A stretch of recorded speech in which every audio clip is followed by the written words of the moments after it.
For the purposes of considering the Congress Committee report on Senate Bill 30, Speaker recognizes Representative Johnson.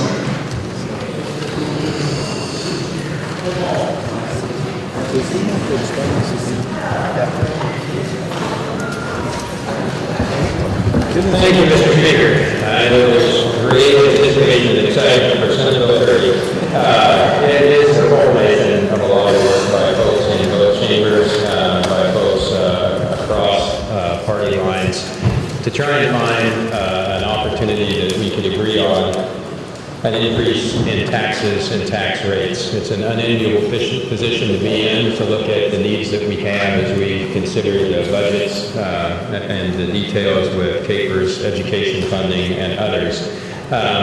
Senate Bill 30, I think you have a pretty good idea.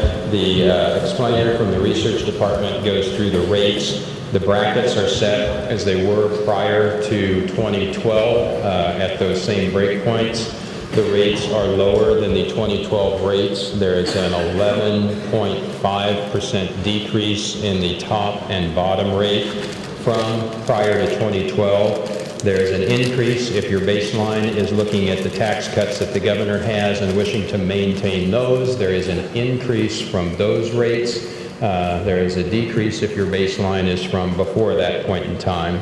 The fiscal note is also included that shows roughly $600 million a year to apply towards the various budget needs that we have.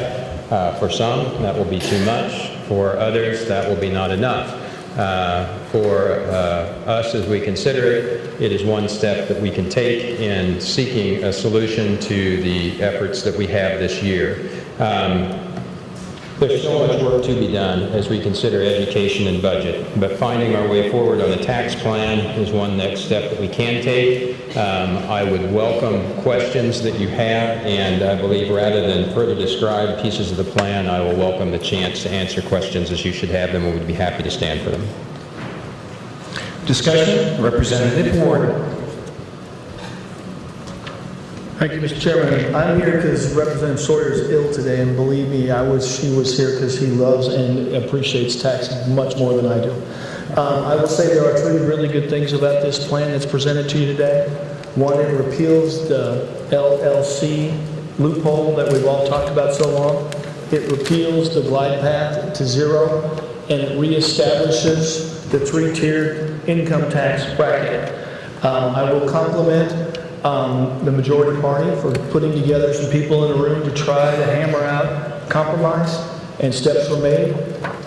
In our caucus, there was concern about not doing schools first and whether it raised enough money to put together an adequate school finance plan. And what the message was when we left the room was people should vote their conscience and their district and what they think is best for the state of Kansas.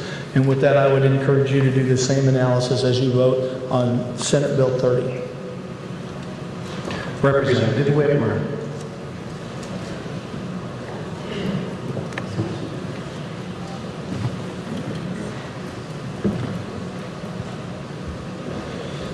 Thank you, Mr. Chair. I guess I'd just like to share briefly. Without good jobs, many Kansas families would be unable to contribute to their communities. Take advantage of all the opportunities life in our state has to offer. We are unwavering in our efforts to encourage the creation of new, good-paying jobs to our state and building a strong economy so that every family may benefit. And we support measures to aid in the development of small business. That's from the Kansas Democrat Party platform. If you believe a $1.2 billion increase is a way to increase job growth and preserve economic growth in Kansas, I suggest you vote for this. I think we all know there are better plans out there, and I hope that we continue to work for one. Thank you, Mr. Speaker. Representative Highland. Thank you, Mr. Speaker. And as the representative said, we need to vote our conscience. And with something this big, we have to do our own diligence, our own research, which I've done. And I'd like to give you a quick overview of the economy of Kansas. We all know that agriculture sector is down. And the ag economists from K-State predict that it will be negative for this year, possibly the next, and maybe the third. And then a recent Wall Street Journal they talked about the ag economy worldwide. It will be an uphill climb. Our people will figure this out. They will get us out of that. They'll figure out how to get back in and compete. But in the meantime, we have to take that into consideration. The oil and gas market is down. We all know that. And that's another big part. But the one that scared me the most was I sat next to a fellow from Johnson County, and he told me for 2 years that we're carrying the state, we're carrying the state. I didn't believe him. So I went out and did my own research. I took 8 counties along the Missouri border, and I figured their sales tax income and their income tax income. And it frightened me when I looked at that. If we start monkeying with that, along that Missouri border, those 8 counties, I took Leavenworth County and worked my way down. They account for 35% of all retail sales tax.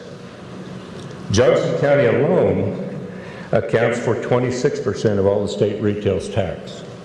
And then you take one business, one locale out of that county, which is Oak Park Mall, and that accounts for 29% of all Johnson County in retail sales taxes.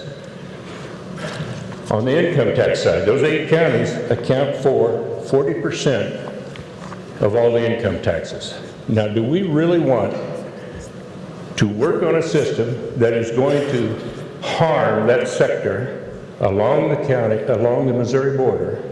And I didn't look even at the Oklahoma and the Nebraska borders. But we need to think about this when we're talking about a big tax plan. This is something we need to consider very carefully, and I urge you to think about this and vote your conscience. Thank you, Mr. Speaker. Representative Neighbor.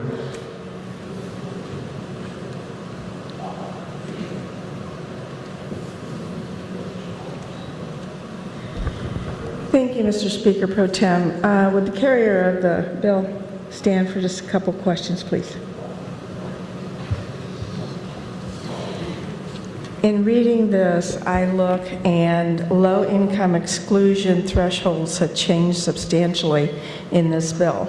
For instance, on a single person filing, or actually a single person filing from $5,000 to $2,500 for a single person. Is that correct? That is correct. Also for a married couple from $12,500 down to $5,000 per year. Is that correct? That is also correct. And one last question. Have we in this body heard Senate Bill 30 on the floor? Have we voted on it in context as it is? We have not heard and voted on it in context as it is. That came out of conference committee. The changes that are in those to the exclusion, the low-income exclusion in the governor's tax plan of 2012, those were created. They were at 0 in 2012, and before he created that to exempt somewhere around 300,000 low-income filers, I believe. So in the discussions, as we looked at the overall tax plan and which parts to repeal, which parts to save, part of that exclusion then was given up as we went back closer to the pre-2012 tax plan where there was no low-income exclusion. Thank you. Ladies and gentlemen, one of the things I've heard many times at the well this year from both sides is that if a bill has not been heard in committee, it's not been vetted. And I can look at each one of you that has stood up here and said things need to be vetted through the proper system. This was not vetted through the proper system. This is a bill that was brought to us, and I would say that the people of Kansas have not had the ability for their representatives to carry amendments, ask questions, or have a debate on one of our major pieces of legislation. That is not transparency to this body or the citizens of Kansas. And while I don't know if I'm going to vote for this or not, I do have some deep concerns about taking an individual who only earns $2,500 a year, and so it would go to $2,501 a year, and we're charging them 3.1%. Now, someone said that's only about, $301, whatever it may be. But when you're only making that much, That is shame on us. Shame on us. Because I can guarantee you, not one of you in this body makes that kind of money and scrapes and saves to pay rent, insurance, health care, or anything else, and yet we're going to charge them 3.1% on $2,501. Oh, and if you're married, we cut it to $5,000. Oh, no, that's $5,001. So if you're married, you're still at that same percentage. I defy any of you, to live on that income.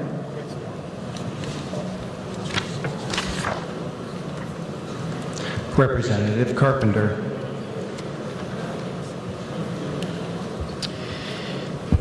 Thank you, Mr. Speaker. So, body, I'm sure a lot of you have your minds made up about this issue, but there are a few of you that I've talked to this afternoon that seem like you might still be somewhat on the fence. So I just wanted to come up here. One of the previous representatives kind of went in the direction that I was going to go, but just a little opposite. So I pulled up the Republican Party platform, and in there it says, our tax principles. And if the body would indulge me, I'd like to read just for a few paragraphs. To ensure that past abuses will not be repeated, we assert these fundamental principles. We oppose retroactive taxation. We condone attempts by activist judges at any level of government to seize the power of the purse from the people's elected representatives by ordering higher taxes. We oppose tax policies that deliberately divide Americans or promote class warfare, and so on and so forth. And so that's only a few sentences out of the Republican Party platform, and I think that this bill doesn't just violate that portion, but it violates other portions as well within our platform. And I think when we all run as Republicans, we all have a general sense of principles and a general brand that we represent when we do run as a Republican. And so I think that there is a Republican solution, and it doesn't require increasing taxes, and we heard it a little bit of it this afternoon. And I'd be okay with maybe changing it a little bit to get more consensus on it going forward, but I think that that's an option that we should still look at. This isn't the last train out of the station. We still have time, and I believe that that option should be something that we should have the whole body discuss out here on the floor. Thank you, Mr. Speaker. Representative Carmichael.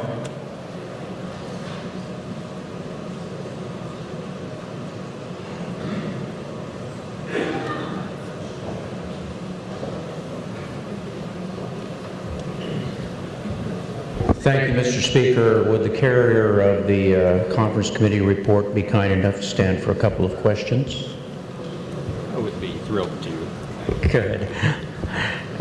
Correct me if I'm wrong, Mr. Chairman, but I believe as a result of changes in our tax code over the past several years, Kansans are no longer entitled to deduct the full amount of their homeowners' mortgage payments from their state taxes. Is that correct? That was a change earlier which reduced that deduction to 50%. And this tax plan that your committee has brought to us, does it fully restore Kansas homeowners' mortgage interest tax deduction? Tax plan addresses a number of things, including restoring the medical, but it does not restore the tax deduction that you refer to. Thank you, Mr. Chairman. My point is made, Mr. Speaker. Thank you. Representative Powell.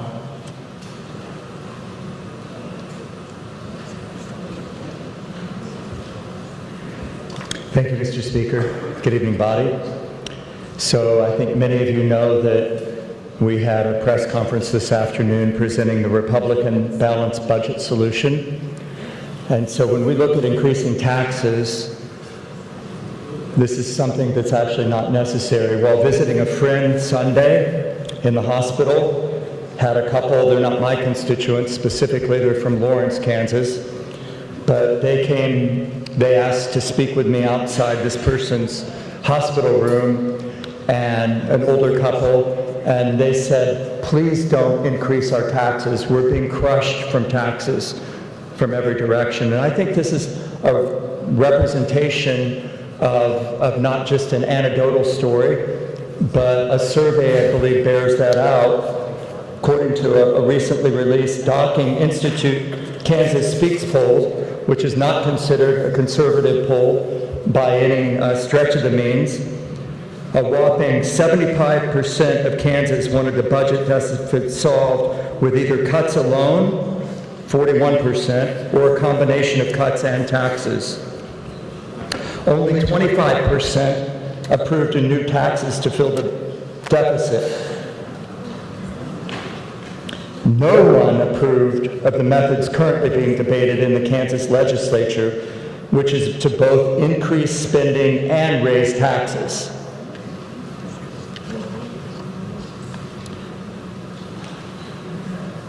I believe voters are sending us a message loud and clear.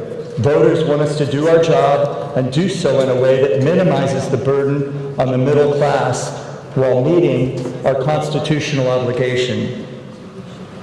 They're not wanting a bigger government. They want a balanced budget. We have a better way. As a former representative said, this is not the last train out of this station. Let's do this right. Thank you. Representative Schrader.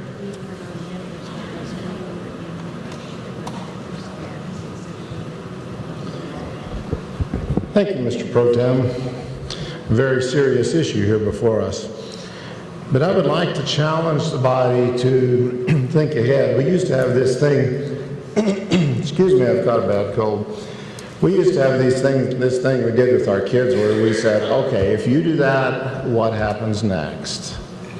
And that helped them think through a lot of situations as young people, and I think that may be able to help us here as well.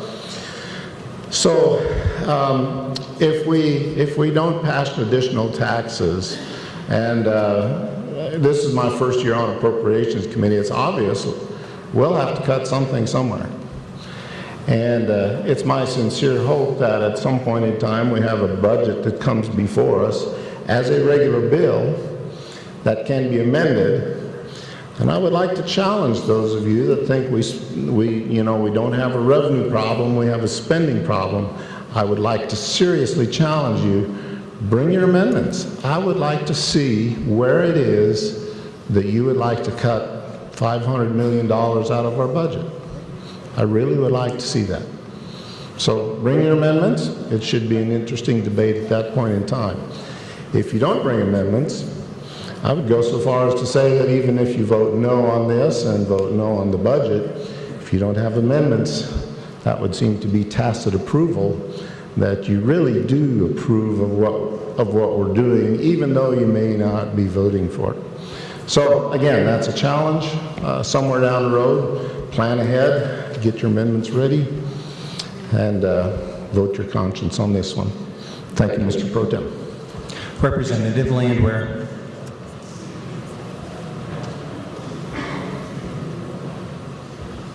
Thank you, Mr. Speaker. A lot of good comments have been made here today, and we heard about the impact it'll have on some folks, and I think that two married teachers in Wichita will be excited to learn that they're now rich, at least by someone's opinion up here. There's been a lot of talk about fairness, that the LLC repeal has to happen because of fairness. And yet a piece that was put back in this bill that many people beat up on now President Trump for using was called the loss carry forward provision. It was removed in 2012 and now it's back. So what Kansas is saying, that if you lose money, we're going to reward you, because you can carry that loss forward to this year and keep offsetting your income.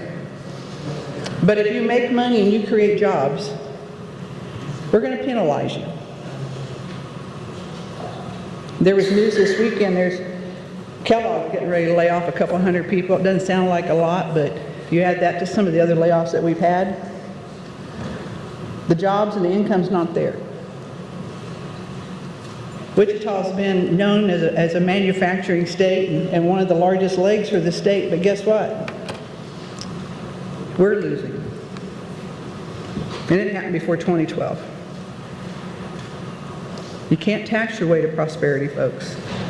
Is there a balance in this here? Yes, there is. But I also think that we should have a full debate. And as you heard from a previous speaker, and she and I don't always agree on things, but every once in a while, our paths will cross on the same side. It should be vetted through a committee. Because this is big, this is huge. This will impact lives. If you live in a wealthy area, maybe that's not a big deal. And I have some wealthy areas in my district, but I also have some that are not. And it will impact them. So I would think about your conscience. Representative Garber.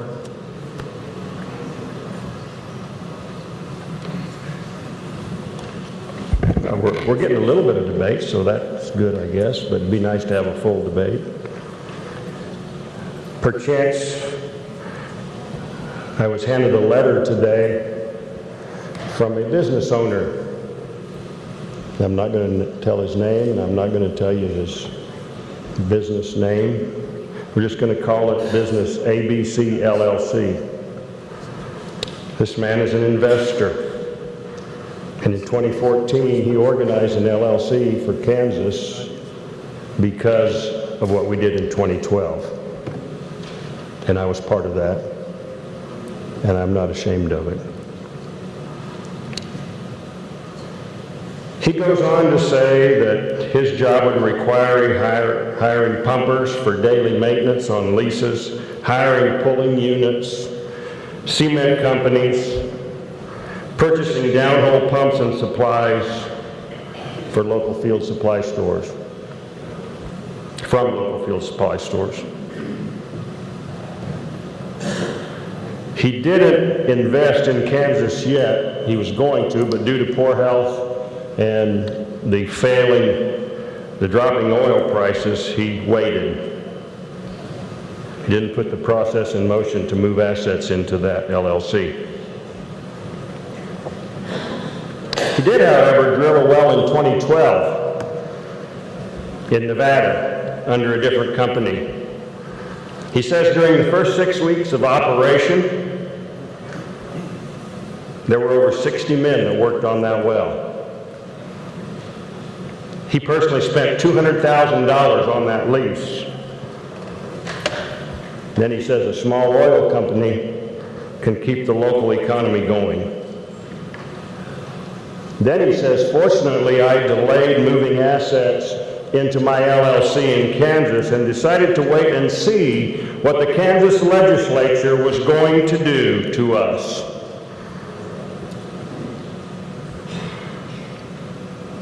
Then he says, I've seen enough. There was a dissolution filed on my LLC today, and it was April 1st, 2017. He dissolved his LLC without ever spending any money in Kansas. Says, my lawyer in Colorado will file for a Colorado C Corp next month. I will invest the money earned in Colorado, and the state of Kansas will never see any of those investments. Now this is one man, one person, one business who was able to find the will to stand up and tell us that we were going down the wrong road. Now there are thousands of others who won't say a word, in my opinion. They'll either close up shop and go out of business because many, many, many thousands have invested in Kansas in the last 3 years. We have record numbers of business filings from new business people. And they'll take their business elsewhere. And this money that we say we're going to get won't happen. Some of it will, but not all of it. And we will destroy our economy for years to come. Worse than it is now, in my opinion, because we won't recover. I will be voting no. Thank you, Mr. Pro Tem. Representative Jennings.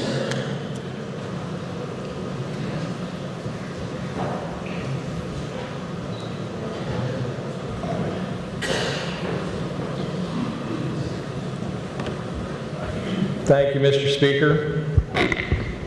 It's a week of anniversaries. Did you know the Majority Leader will soon be celebrating his 47th wedding anniversary with his wife? A couple days, I'll be celebrating my 37th. But the real anniversary is today. 5 years ago, with the stroke of a pen, the Governor of Kansas signed into law a historic tax reduction package that promised growth, development, jobs, prosperity, a bright and shining sun every single day, and that we would grow our way into a place that could have zero personal income tax. Zero. Who among you believe that is achievable? It is the condition of our law today. A failure to repeal the march to zero means we sustain that path going forward, and we continue to face the challenges that we face today in meeting the core responsibilities of state government. The responsibility, as the Speaker of our Judiciary, or the Chairman of our Judiciary Committee spoke of earlier today, the ability to provide an accessible system of justice for people to resolve their disputes. We sacrifice the ability to provide for the care and treatment of children who are subjected to many forms of abuse and taken as wards of the state.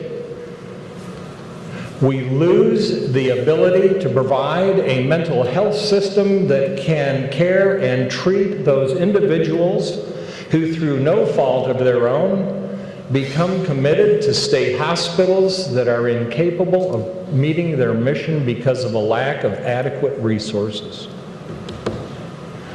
We will sustain an ongoing duel with the courts with respect to public education funding. We will continue to face these challenges year in and year out. This bill won't fix everything. Many of the 40 freshmen in this chamber ran on a platform that I will raise your taxes, we will adequately fund public education, we will take care of our highways, and we will pay the debt which is overdue on the Kansas Public Employees Retirement System. And those of you who sit here today and believe that that is the future this year are sadly, sadly mistaken. It will not happen that way. I've been using a bit of an analogy recently that I think captures the essence of where we are as a state. And just bear with me and imagine for a moment, you take a plate of china and you drop it on the floor and it breaks into 20 pieces. Now your task after you've broken that china is to put it back together, one piece at a time, one line of glue at a time. Slow, tedious, hard work. And when you're done, it's not the same. And it never will be. And that's where we are as a matter of reality in this state. Under what conservative principle do we believe that it is prudent to issue 20-year bonds in order to try and fund a little bit of highway work and pay interest only for the first 10 years? We did it a couple of Decembers ago. I actually trust that the governor has done everything he can conceivably do to assure that state spending has been constrained to the extent that it possibly can be. I believe that the governor and his staff and his budget director have gone through every cushion there is, looking for every dime they can find to sustain the core functions of state government. We were elected by our constituents to be their eyes, their ears, and yes, indeed, in this case, their brain, because no one outside of this building has a level of detailed knowledge about state government operations like we do. And we have a responsibility with that. All 125 have the capacity to be a leader in this chamber and a duty. And being a leader doesn't come easily. It comes with taking risks. Calculated risks. Incremental gain is not a bad place to be. We have the potential of righting the ship substantially, and perhaps in some people's minds not 100%, and in other people's minds we don't need to right the ship at all. But what we do need to do is pass this bill. We need to have the Senate pass this bill. We know what happens next.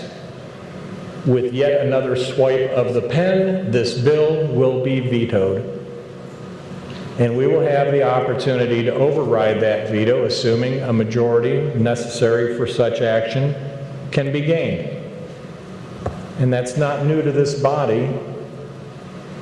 We did it earlier this session on a bill that raised less money, and the excuse that is offered that somehow we were surprised that the Supreme Court found our education funding scheme unconstitutional as a basis for not supporting this legislation is absurd. Again, I say to each of you, who among you were surprised that the Supreme Court found the block grant system unconstitutional?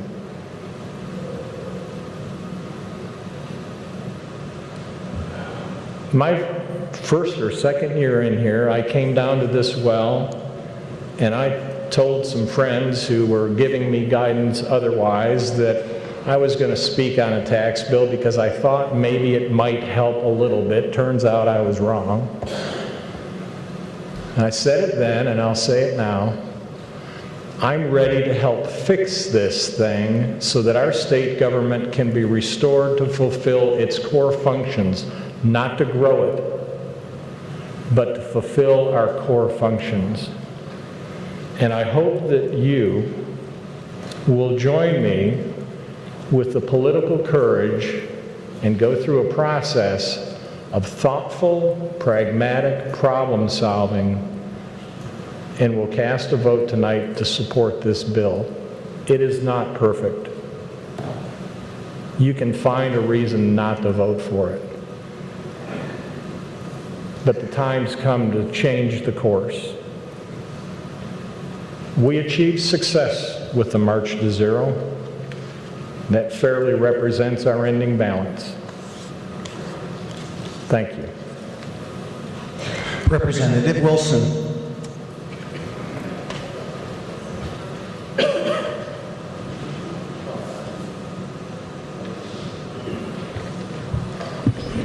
Thank you, Mr. Speaker.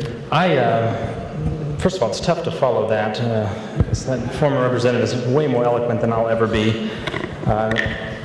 But I felt it was really important for me to stand up here. I'm not normally one that gets up here and talks about tax policy. I'm normally the guy that's probably to a really annoying level talking about health policy. And yet that's where I'm going to kind of talk about taxes with a health analogy. You know, I feel like back in 2012, when the governor pushed for this tax plan, it was like a major accident, okay? Major injury to the state that sent us to the ICU. And for the last several years, we've been in the ICU just kind of scraping along, trying different things, anything that can help revive the state. And then comes along, this bill comes along, and like others who have spoken, maybe up here or in our caucuses, it certainly doesn't fix everything, and it certainly doesn't do all that all of us would like. And yet, I think it's a bill and it's policy that can move the state out of the ICU so that then we can be in a more stable condition, and we are still clearly going to need really intensive supports. We're still going to need a lot of physical therapy for months and most likely years to come. And in order for us to accomplish that therapy, it's going to take a whole team of people. It's going to take folks on this side, it's going to take folks on this side, working really hard and staying very diligent to make sure we don't head back to the ICU. And then to get into a little bit of numbers here, I just want to share, for those of you who have been following along with the various scenarios that we've seen in terms of what this produces and what's the impact on certain groups, I want to share some numbers that were kind of recently compiled from the Kansas Center for Economic Growth, and they have folks who model data in all 50 states. And I just want to talk a little bit about some actual numbers from these models. Again, these are fairly hot off the press. If we look at the lowest 20% in terms of individual income, with this bill, we're looking, so this is less than $24,000 a year for these folks. We're seeing an average increase of $17, so about a 0.1% increase. For the second 20%, they make $24,000 to $42,000 a year, an average increase of about $67 or 0.2%. Then we go into the middle 20%, $45,000 to $65,000. That's about $187 a year increase, or 0.4%. Moving into the fourth 20%, so they make $65,000 to $106,000 a year, a little right around $330,000, or 0.4% increase. Moving into the next 15%, $106,000 to $201,000 a year, they see about a $1,000 increase in taxes. The next 4%, so we're getting near the tippy top of income earners in the state of Kansas. And yes, I use tippy top up here at the well. You're welcome. $201,000 to $532,000, they'll see an increase of $3,435, or 1.1%. And in the very top 1% of earners in Kansas, those making $532,000 or more, see a tax increase of $31,543, or 1.8% increase. So those of us who have concerns about this, the burden being put on low and middle income families, the numbers show that the increases on that end of the income spectrum are lower increases, and on the higher end, higher percentage increase. Again, I want to say that I've actually been up here and not supported any of the prior tax increases. Certainly wasn't around when the 2012 tax plan went into place. I did not vote to repeal the LLC last year, and I'm sticking my neck out there on this one, not because it's perfect, but because I'm more committed to a pragmatic policy right now than I am on any other political wins or other things, and I think that this is what it's going to take for right now, and I'm just not convinced that we see something that's going to get all of us excited. And so that's why I'll be supporting it, and I would invite you all to support it as well. Thanks. Further discussion? Seeing none, Representative Johnson, you may close.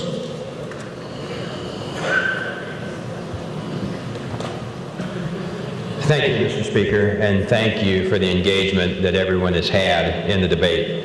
Many good points. As I look to all of those, yes, taxes do impact growth, and it is difficult to structure those in any way where that impact is positive.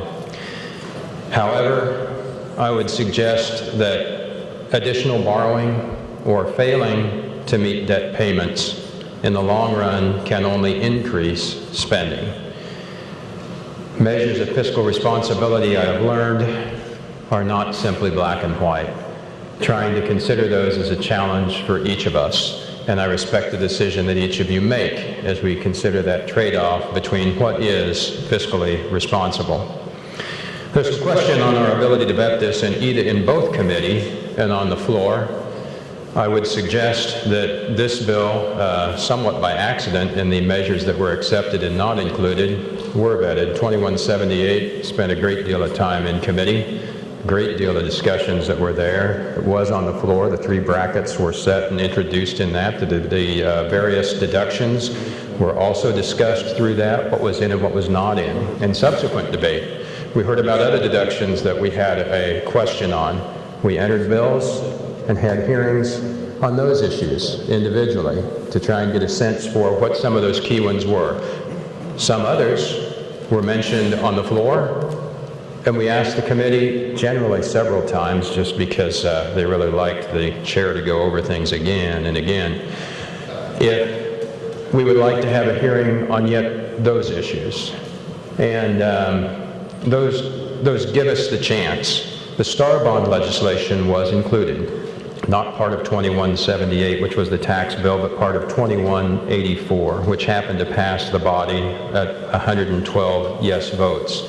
So an opportunity to discuss that, I assume in committee, it was not mine, so I can't speak to that, but on the floor. Not perfect, but the process does include a negotiation with the Senate, which can adjust assumptions that are in the bill. Looking to other things that are there, it's an increase, it's a decrease. So it's a decrease from prior to 2012, it's an increase from now. I'd like to repeal everything except the pieces I would not like to repeal. And that is a challenge. So which ones are there? How do we try and meet each of those? Because there are many, many needs. As I moved from the previous world of pensions, which is somewhat complicated, there are really only 3 variables. And in tax, there are many. I haven't counted them, but there's a lot of different things that we can move. And that makes it a lot harder to say, this exemption, this deduction, this rate, this bracket, this additional policy. I will venture to say we will never be able to agree on 100% of those particular details. Seeing some folks in the chamber, I have to say thanks to the committee across the board. There's a lot of great input that I receive and continue to rely upon. Going to the next steps. What is next? I'm not entirely sure. I look forward to working on that with you. I don't necessarily look forward to a lot of days like today, but I look forward to that input, and I do thank everyone for the input. I thank everyone who called me yesterday, although they were coming at a rate that I could not take all of the calls. But that engagement, again, was very important to try and continue to shape policy that's on the table to get to better. Nobody has gotten everything they want. In fact, I think we'll be hard-pressed to find anyone who is excited about this particular bill. I will submit that whether it is today, tomorrow, or some frighteningly distant date, that will still be the case as we consider the challenge of a tax policy before us. The net of this bill raises roughly $600 million a year towards the needs some of us discussed. Is that too much? Is it not enough? Each of us has a different answer to that question, and we'll continue to work through that detail. House Bill 2178 raised $450 million per year. This bill offers a 33% increase in the annual tax revenue from income tax to that solution. I don't know if it's possible to get more. I can say that it's difficult for me. I know it is difficult for many people. As others raised, the question cannot be what is perfect. The question is, what is progress and what is possible? I thank you for your help, and Mr. Speaker, I move that the House adopt the Conference Committee on Senate Bill 30. You've heard the motion. This constitutes final action on Senate Bill 30. The clerk will open the roll, and you may record your vote.